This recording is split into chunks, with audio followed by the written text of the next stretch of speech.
मैं आप सबका बहुत बड़ा आभारी हूँ, बहुत बड़ा ऋणी हूँ। संपूर्ण राजस्थान का गंगानगर के छोर से लेकर के उदयपुर के छोर तक और धौलपुर के छोर से लेकर के पश्चिमी राजस्थान के जैसलमेर के छोर तक सभी राजपूत समाज का मैं ऋणी और आभारी हूँ कि आपने जिस तरह से बिगुल इस भारतीय जनता पार्टी की सरकार के खिलाफ उठाया और इन्होंने जिस तरह से हमारे ऊपर कुठाराघात किए, उसका जवाब देने के लिए आपने जो संकल्प लिया है, मैं आपकी उस पर रणभेरी के लिए आपको नमन करता हूँ, आपका सम्मान करता हूँ। जो साथी संघर्ष करने के लिए आए थे, 2.5 घंटे यहां नहीं बैठ सके। आपको अपने प्राणों की आहुति देनी पड़ेगी। अभी आनंदपाल का एनकाउंटर हुआ है। अगर ये भारतीय जनता पार्टी दोबारा शासन में आ गई, मैं आपको दावे के साथ कहता हूं कि पूरी की पूरी संघर्ष समिति का एनकाउंटर होगा।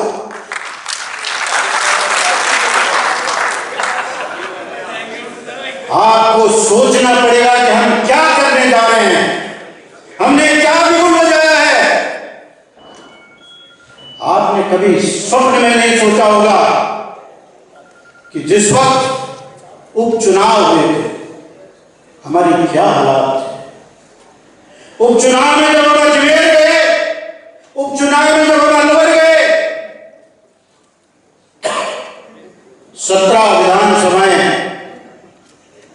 समाज के हाथ जोड़े। समाज के मेरे ख्याल से लगभग सारे लोग वो हैं जिन्होंने 40 साल से भारतीय जनता पार्टी को वोट दिया होगा, और उनमें से मैं भी एक हूं जिसने 40 साल से भारतीय जनता पार्टी को वोट दिया। लेकिन दुर्भाग्य, ये भारतीय जनता पार्टी की सोची समझी साजिश, ये भारतीय जनता पार्टी की सोची समझी रणनीति है कि किस तरह से राजपूतों का पतन किया जाए, और उसी को लेकर के इन्होंने जिस प्रकार के हमारे ऊपर कुठाराघात किए हैं वो आपके सामने है। मैं बार बार उस चीज को रिपीट नहीं करना चाहता। मेरे वक्ताओं ने सारी चीज आपके सामने रख दी। अब हमें आगे क्या करना है, ये आप आदेशित करें।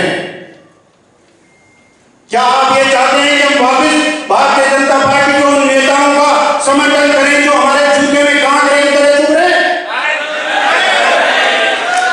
क्या आप उन नेताओं का समर्थन करवाना चाहते हैं जिन्होंने हमारा टीवी पर और अपने सोशल मीडिया पर हमारा माहौल बनाया?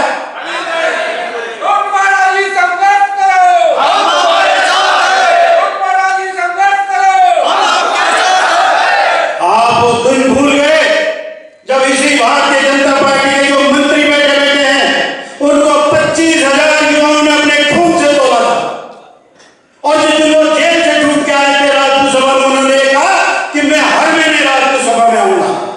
कहां चले गए आपके वचन? 2 अप्रैल को हमारे SC ST के भाइयों ने भारत बंद का आह्वान किया, इसी 2 अप्रैल। उनके ऊपर भी उसी प्रकार के मुकदमे लगे जो मुकदमे हमारे ऊपर थे। उनके सारे MLA MP मिनिस्टर प्रधानमंत्री नरेंद्र मोदी का घेराव कर दिया, और उन्होंने कहा कि मुकदमे सारे वापस होंगे, और एक दिन में वो मुकदमे वापस हुए। हमारे वालों को क्या सांप सुन गया? 27 बैठे हैं, 23 भारतीय जनता पार्टी के MLA बैठे हैं, और वो हमें कहते हैं कि ये समाज की दुकानें हैं। साथियों, शर्म आती है अपने ऊपर जब वो हमारे साथियों को कहते हैं हम दुकानें हैं।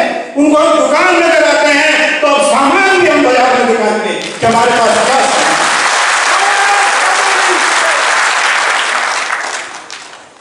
पूरे 3 साल जब से इस भारतीय जनता पार्टी का शासन आया है, हमारा संघर्ष है।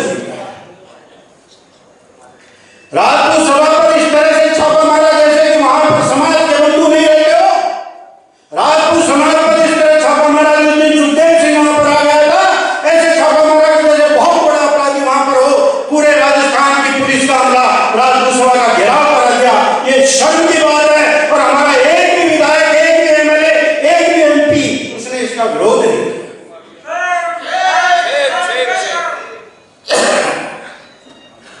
मैं आपसे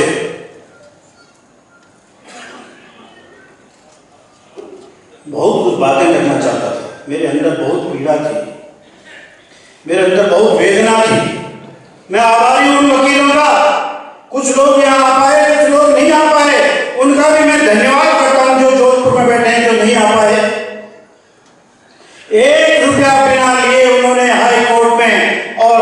लोअर कोर्ट्स में उन्होंने इस संघर्ष को इस तरह से समर्थन दिया। और हमारे वो बच्चे महिपाल के साथ तो लगभग 70 बच्चे जो जेल में बंद थे, शर्म आती है। हमारी पुलिस, मैं मानता हूं कि हमारी पुलिस बंधुआ मजदूर है, चाहे कोई भी सरकार हो, चाहे कांग्रेस हो, चाहे भारतीय जनता पार्टी हो।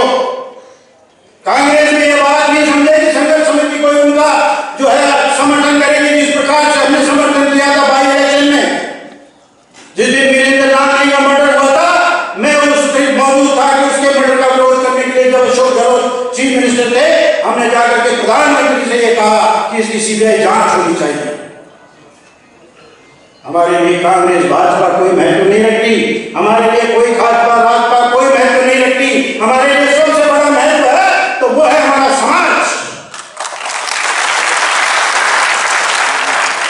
आप अपने आप को पहचानो, ये हनुमान की शक्ति है, आप उसको पहचानो कि आप कौन हो, आपके पीछे कितना बड़ा सबल इतिहास है। अरे इस लोकतंत्र में जीते हुए 70 साल हो गए। मैं आपको यह बताना चाहता हूं कि जितना आत्मसमर्पण, जितना राष्ट्र की रक्षा के लिए जो हमने अपने प्राणों का बलिदान दिया है, ऐसी कौम कोई दुनिया में नहीं मिलेगी। सत्ता हस्तांतरण हुआ, राजशाही से लोकशाही आई, बिना एक कतरा रक्तपात के। हमने अपना सब कुछ समर्पित कर दिया, अपनी आत्मसमर्पणता समर्पित कर दी, सिर्फ इसलिए कर दी कि राष्ट्र एकता के लिए समर्पित कर दी कि हमारा एक राष्ट्र होगा, हमारा लोकतंत्र होगा, हमारा गरीब भाई हमारे साथ बराबर से बराबर चलेगा। उसको लेते हुए समस्त राजपूत समाज ने, जो भी छोटे जागीरदार थे, बड़े जागीरदार थे, राजा थे, उन्होंने बिना विरोध किए सब कुछ राष्ट्रीय एकता के लिए समर्पित कर दिया। और आज इन लोगों ने, इन जाहिलों ने उस समाज को जिसने अपना सब कुछ दिया, उसको विलीन बना करके खड़ा कर दिया। कौन कहता है आनंद पाल जो है वो क्रिमिनल था? कौन से कोर्ट ने उसको क्रिमिनल का सजा सुना दी? ठीक है, आरोप लगे थे, ये न्यायालय का काम है। आनंद पाल का जो भी कुछ था, आनंद पाल की मां का क्या दोष था, आनंद पाल की पत्नी का क्या दोष था, उन छोटे छोटे दूध हुए बच्चों का क्या दोष था? क्या आपको शर्म नहीं आई कि आपने उस शव को भी जो है बर्फ नहीं दी और आपने जो इन बच्चों का दूध गिरा दिया, उनका पानी फेंक दिया? शर्म नहीं आई?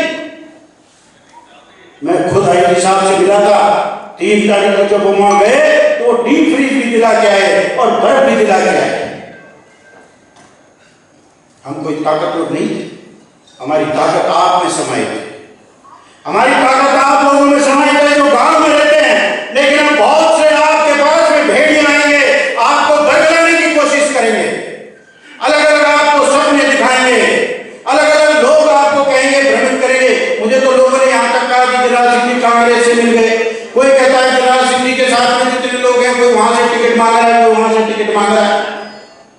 मैं आपको एक चीज बताना चाहता हूं, सत्ता में भागीदारी होना बहुत आवश्यक है। इन 27 विधायकों को जिताने में जितना हमारे समाज का सहयोग रहा, उस सब पर उन्होंने पानी फेंक दिया।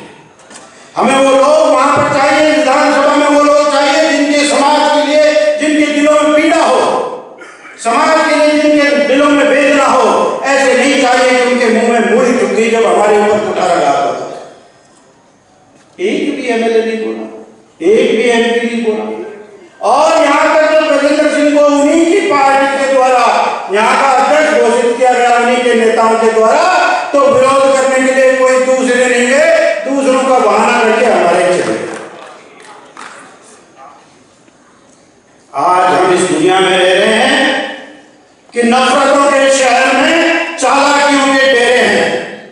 और साथियों, यहाँ वो लोग रहते हैं जो तेरे मुंह पे तेरे हैं और मेरे मुंह पे।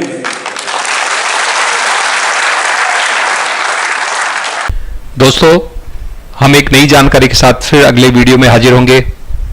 यदि आपको हमारी जानकारियां पसंद आती है तो हमारे YouTube चैनल को अवश्य सब्सक्राइब करें, ताकि समय समय पर आपको हमारी तरफ से दी जाने वाली नई जानकारियों की वीडियो की सूचनाएं मिलती रहें।